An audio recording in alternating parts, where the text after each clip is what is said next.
Welcome back to my channel. അപ്പോൾ ഇന്ന് ഞാൻ വന്നിരിക്കുന്ന അനോമി എന്ന് പറയുന്ന മൂവിയുടെ ഒരു റിലീസിംഗ് ഡേറ്റ് ഓൾറെഡി പോസ്റ്റ് ചെയ്തിട്ടുണ്ടായിരുന്നു ഇൻസ്റ്റഗ്രാമിൽ.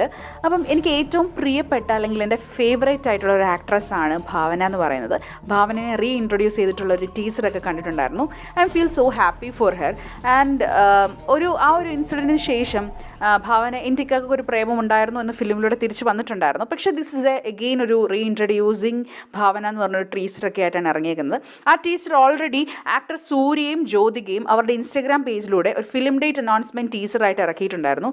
ആൻഡ് ശരിക്കും പറഞ്ഞാൽ ഭാവന എന്ന് പറയുന്നത് ഒരു 23 ഇയേഴ്സായി നമ്മുടെ ഈ ഫിലിം ഇൻഡസ്ട്രിയിൽ ഉണ്ടായിട്ട്. ആൻഡ് ഓൾസോ 89 ഫിലിംസോളം അഭിനയിച്ചു. And this is her 90th film. അതാണ് ശരിക്കും ഒരു ഫിലിമിൻ്റെ ഒരു എന്താ പറയുക ഇമ്പോർട്ടൻസ് എന്ന് പറഞ്ഞാൽ. 90th ഫിലിമാണ് ഭാവനയുടെ. ആൻഡ് ഭാവന സാറ ഫിലിപ്പായിട്ടാണ് ഇതിൽ സ്റ്റാർ ചെയ്യുന്നത്.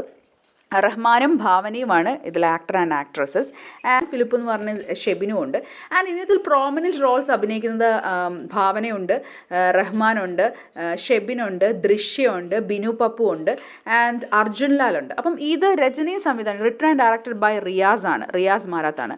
ആൻഡ് ഓൾസോ ഇതിൽ എന്ന് പറയുന്ന ഒരു ഇമ്പോർട്ടൻ്റ് എന്ന് വെച്ചാൽ എനിക്ക് ഏറ്റവും ഇഷ്ടപ്പെട്ടൊരു വ്യക്തി ആയതുകൊണ്ട് തന്നെ എന്താ പറയുക റീഇൻട്രൊഡ്യൂസിങ് പോസ്റ്ററും അല്ലെങ്കിൽ ടീച്ചറൊക്കെ കാണുമ്പോൾ എനിക്ക് ഭയങ്കര ഹാപ്പിനെസ് ഫീൽ ചെയ്യുന്നുണ്ട്. ഞാൻ ഈ അനോമിയുടെ പോസ്റ്റ് എന്ന് ഈ ഇൻസ്റ്റാഗ്രാമിൽ ഇട്ടോ അന്ന് തൊട്ട് ഞാൻ വെയിറ്റ് ചെയ്യുവാണ് ഇതെന്നാണെന്ന് ഇറങ്ങുന്നതെന്ന് അറിയാൻ വേണ്ടിയിട്ട്. സോ അതുകൊണ്ട് തന്നെ എനിക്ക് അറിയാൻ പറ്റി ജാനുവരി 30, 2026 എന്തായാലും ഇത് ഇറങ്ങും. ഞാൻ ഫസ്റ്റ് ഷോയിൽ തന്നെ പോയി കാണണം എന്നാണ് എൻ്റെ ഒരു എന്താ പറയുക ഒരു ആഗ്രഹം എന്ന് പറയുന്നത്. അപ്പം എല്ലാവരും തന്നെ തിയേറ്ററിൽ പോയി കാണാൻ ശ്രമിക്കുക. ആൻഡ് ഓൾസോ അഭിപ്രായങ്ങൾ പറയുക. ആൻഡ് ഇതൊരു സയൻസ് ഫിക്ഷൻ മിസ്റ്ററി ത്രില്ലറാണ്. അനോമി ഇക്വേഷൻ ഓഫ് ഡെത്ത് എന്നാണ്. ആൻഡ് അതിൻ്റെ ഒരു ടീസറും അതിൻ്റെ ഒരു എന്താ പറയുക പോസ്റ്ററൊക്കെ കാണുമ്പം സംതിങ് ബിഗ് ഇസ് കമ്മിങ് എന്ന് എനിക്കൊരു ഫീലിംഗ് ഉണ്ട്. ഇനിയിപ്പോൾ അറിയത്തില്ല എന്താണ് എന്ന് പ്രേക്ഷകർ എത്രത്തോളം ഏറ്റെടുക്കും അല്ല എങ്ങനെയാണ് അതിൻ്റെ ഒരു കാരണം ഒരു പുതിയൊരു തീമായിട്ടാണ് എനിക്ക് ഫീൽ ചെയ്യുന്നത്. സയൻസ് ഫിക്ഷൻ മിസ്റ്ററി ത്രില്ലർ എന്നൊക്കെ പറയുമ്പോൾ ഒരു പുതിയൊരു തീമായിട്ടാണ് എനിക്ക് ഫീൽ ചെയ്യുന്നത്. അപ്പം എത്രത്തോളം അത് ക്ലിക്കാകും എന്നറിയത്തില്ല. എനിവേ എല്ലാവരും തന്നെ തിയേറ്ററിൽ പോയി കാണുക, കണ്ടിട്ടൊരു അഭിപ്രായം പറയുക എന്നുള്ളതാണ്. അല്ലാതെ തന്നെ കാണാതെ തന്നെ ഒരുപാട് പേര് അഭിപ്രായം പറയുന്നുണ്ട്.